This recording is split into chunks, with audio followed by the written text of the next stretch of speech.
What's up, YouTube? This is Tech. I know how much y'all have missed me, so I'm back in time for the 2013 playoffs. And on a side note, I just got out of the shower, so lucky for you guys, you get to see me without my hat on. And you get to see my hair shimmer in the lighting in my room. That went bad really fast anyway.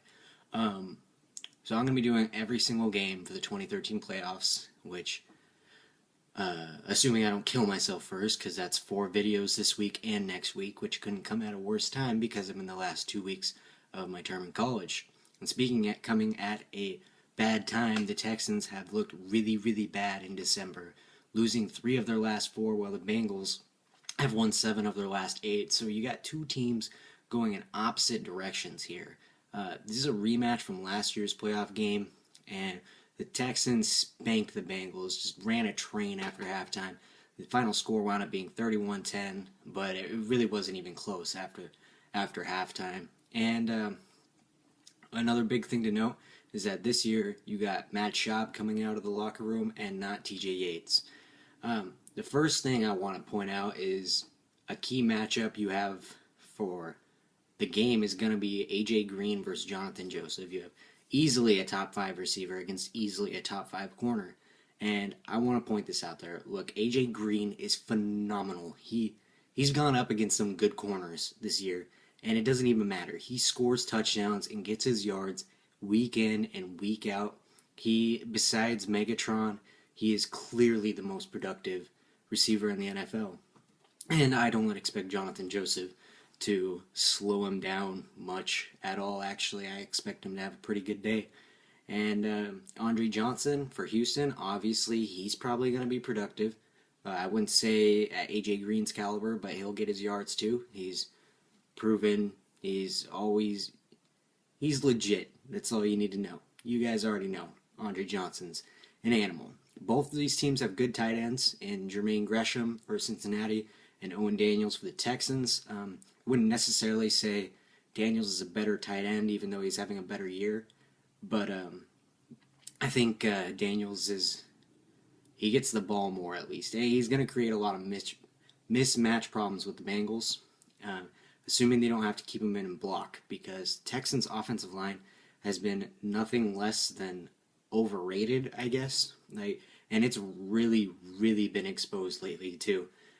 Besides their center, Chris Myers, who's good most of the time, and Dwayne Brown, their tackle, who's a stud, this Texans line is not that good. Their guards get the shit kicked out of them week in and week out. And they're going against a Bengals defensive line that is ridiculously good. I mean, this is probably the best front 4 in the NFL. It's debatable. I won't say they're the best because that'd be ill-advised, but they're up there. I mean, this team got 51 sacks this year. They were 1 sack away from being tied for first place in the NFL. They finished 3rd.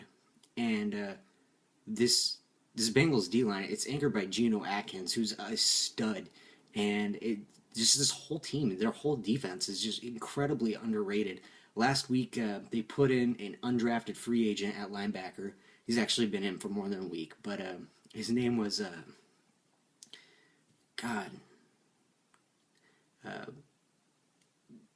Perfect. It's perfect. I knew it was something that rhymed with perfect. Anyway, the guy accounted for 23 credited tackles. 23. That is retarded. That's so many tackles. And so they just have so much depth, and they're getting good play out of their corners.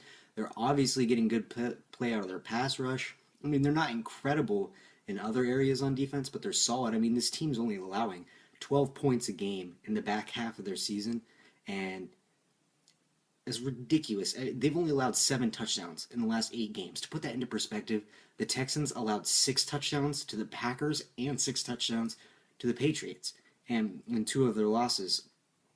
So clearly, the Bengals defense is playing better at this point in time, and yeah, another thing you got to look at though is running game.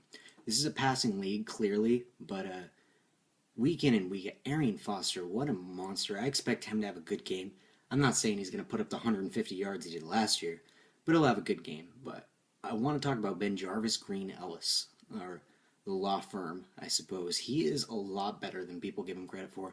Nobody really talks about him because he doesn't put up the huge numbers that other backs like Arian Foster do, but it's because he doesn't get the ball as much. Arian Foster he's carried the ball 300 times this year.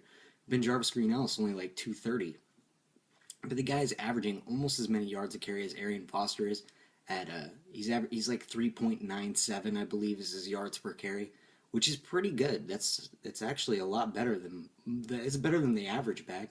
And when they feed him the ball, when Cincinnati feeds Ben Jarvis Green-Ellis the ball, they win more times than not, or at least when they get ahead, they feed him the ball. Either way, if Cincinnati sticks with the running game, they have a really good shot at this game.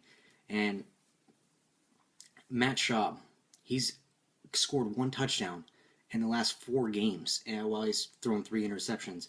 The Texans have got to get better play out of Matt Schaub if they want a chance. And going back to the offensive line, I believe the reason Schaub hasn't been playing as well is because, man, the guy's been treated like a human pinata the last few weeks, just getting his ass kicked. If the Texans want to win this game, they're gonna have to, they're gonna have to step it up on offensive side of the ball. I mean, Bengals don't have a phenomenal offense, but I'd say they're at least top 10 probably. I'd say they're like, like low.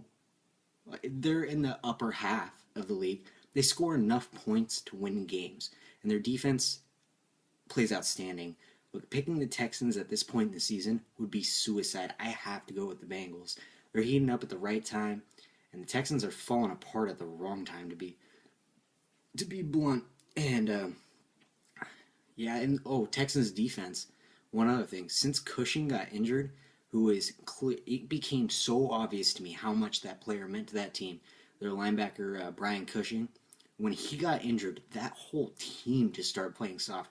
The week after that, they got obliterated by Green Bay. It wasn't even close, and they were looking hot at the time. And after that, their whole defense is playing soft. Nobody's hitting hard. Nobody's tackling. I mean, like, I'm not gonna say nobody's tackling. They're not the New York Jets, but they're not the same team. They don't have that same oomph, I guess. I don't know how to explain it, but Brian Cushing going down was a huge loss for the Texans. And J.J. Watt, obviously he's an animal. He's gonna get his sacks. I mean, I would be surprised if he didn't get at least a pair of sacks. But besides J.J. Watt, he's the only thing. Him and Jonathan Joseph are the only 2 players really excelling on this defense. J.J. Watt is accounting for almost half of their team's total sacks, which is I'm just saying that he's the only one getting pressure, and as long as they can hold J.J. Watt down on his sack total and keep the pressure down, I think Cincinnati has a really good shot at winning this game. And if the pressure starts getting to Matt Schaub, I think the sacks could pile up quick, and this game could get really ugly really fast. Because if Cincinnati scores first, obviously the thing that the Texans do well is running the football with Arian Foster. I'm not taking away anything from their passing game that's typically good, except as of lately. But Arian Foster, obviously excellent. And when they have to abandon the run game to play catch-up in games, it never ends well. I mean, just flashback to the Patriots game. Like, it ended terribly when they had to go to the passing game. So anyway, bottom line, Bengals are winning this week. This is Tech. I'm signing out, and I'm never making another video with my hat off. And this video has gotten ridiculously long. Also, I'm going to make a background image for this next week coming up, hopefully, if I don't be lazy, for my YouTube page. So let me know what you guys think, and yeah.